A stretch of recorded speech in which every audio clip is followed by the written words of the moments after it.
Bapak Ibu serta anak-anak yang terkasih di dalam Tuhan, selamat pagi, Shalom.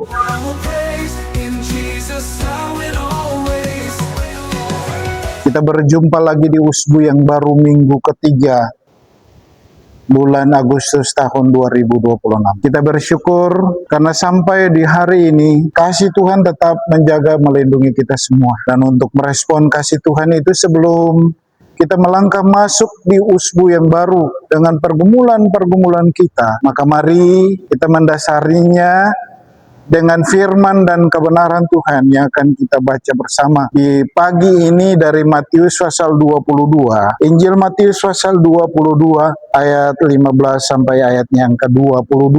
Tetapi sebelumnya mari kita minta tuntunan kuasa Roh Kudus untuk pembacaan firman Tuhan serta renungan pagi yang akan disampaikan bagi kita semua. Kita berdoa.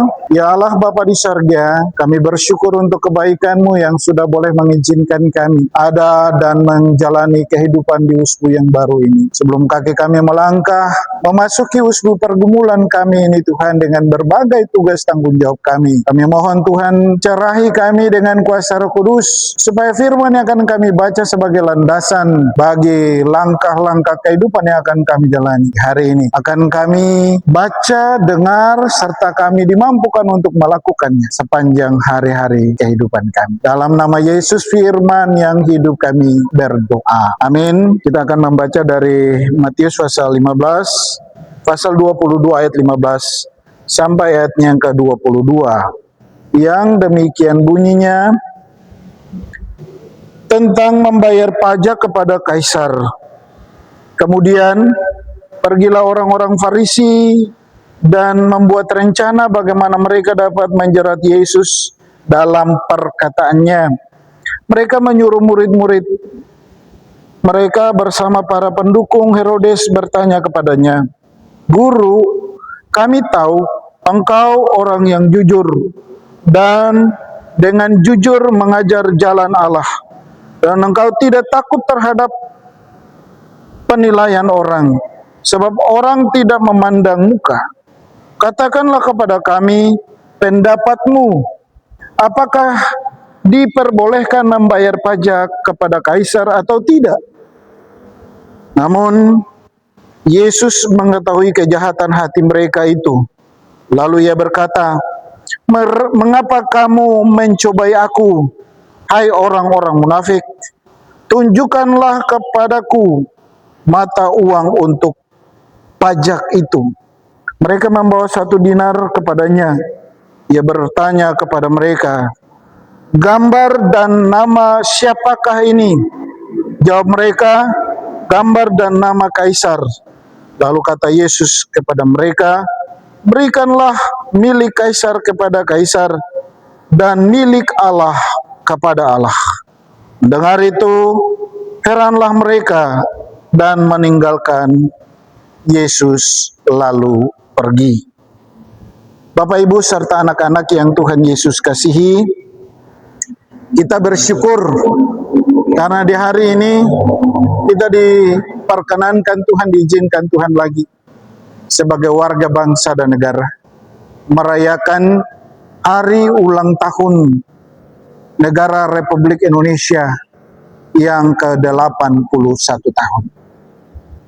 Sebagai warga bangsa dan negara, merayakan hari ulang tahun ini adalah sebuah kewajiban bagi kita.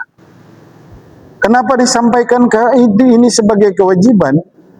Karena kita mengenang lagi perjuangan orang tua kita, para pahlawan kita, supaya kita yang meneruskan kehidupan di bangsa ini menjalani dan mengalami sebuah kebebasan, bebas melakukan hak dan juga bebas melakukan kewajiban-kewajiban kita sebagai warga bangsa dan negara.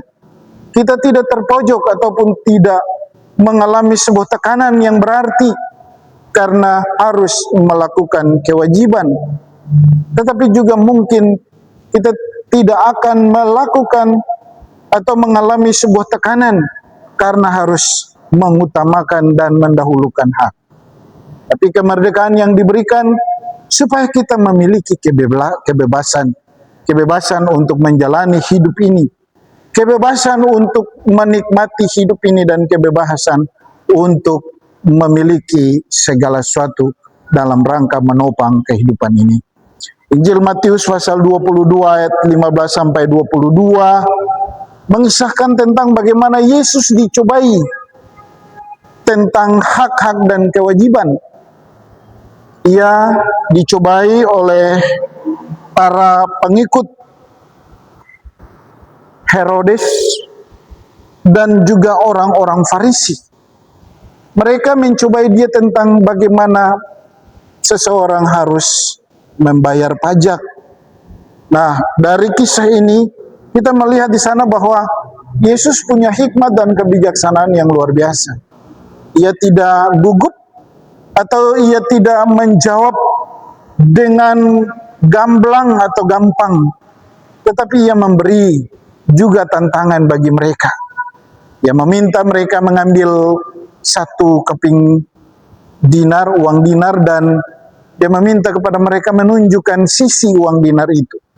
Dan dari apa yang mereka tunjukkan, ia memberi penjelasan tentang kepada siapa mereka harus bayar pajak, dan kepada siapa mereka harus memberi persembahan berupa kehidupan mereka.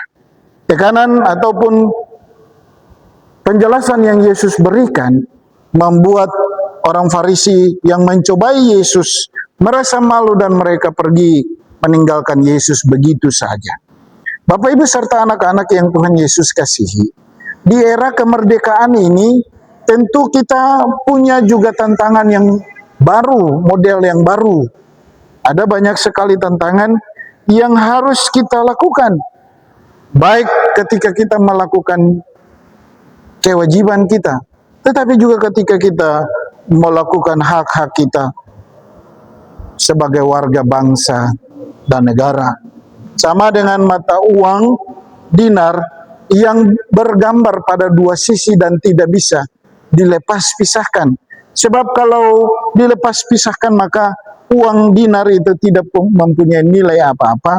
Demikian juga kehidupan kita, antara hak dan kewajiban tidak bisa dilepaskan atau didahulukan satu terhadap yang lain. Hak dan kewajiban mesti berjalan secara seimbang, dilakukan secara seimbang, dan dilakukan secara bertanggung jawab. Hak kita untuk menikmati hidup, hak kita untuk percaya kepada Tuhan, hak kita untuk mengelola alam ciptaan ini, tetapi kewajiban kita juga untuk memelihara relasi dengan Tuhan, memelihara relasi dengan sesama, dan juga memelihara relasi dengan alam ciptaan Allah ini.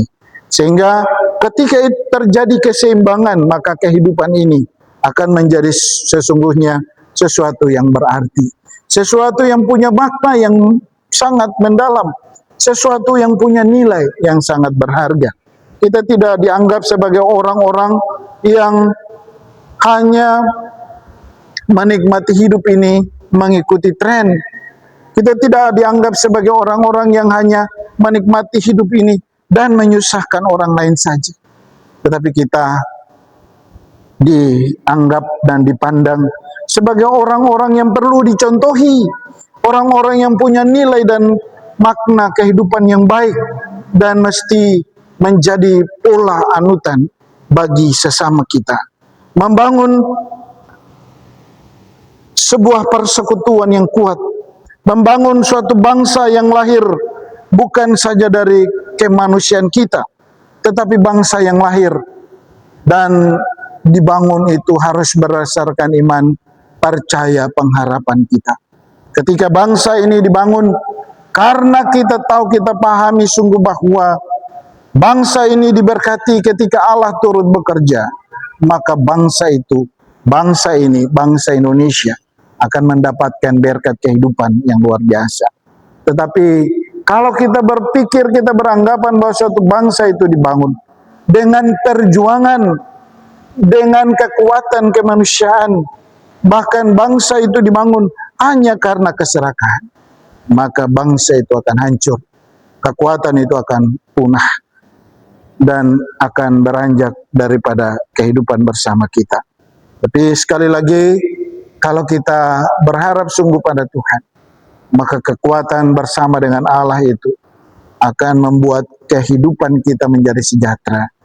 Kehidupan kita menjadi sebuah kehidupan yang bernilai dan bermakna. Bagi diri, bagi keluarga, tapi juga bagi sesama. Dan lebih lagi, bagi Tuhan dalam kemuliaan-Nya. Tuhan menolong dan memberkati kehidupan kita semua. Selamat pagi, Shalom, Tuhan Yesus sayang katong semua.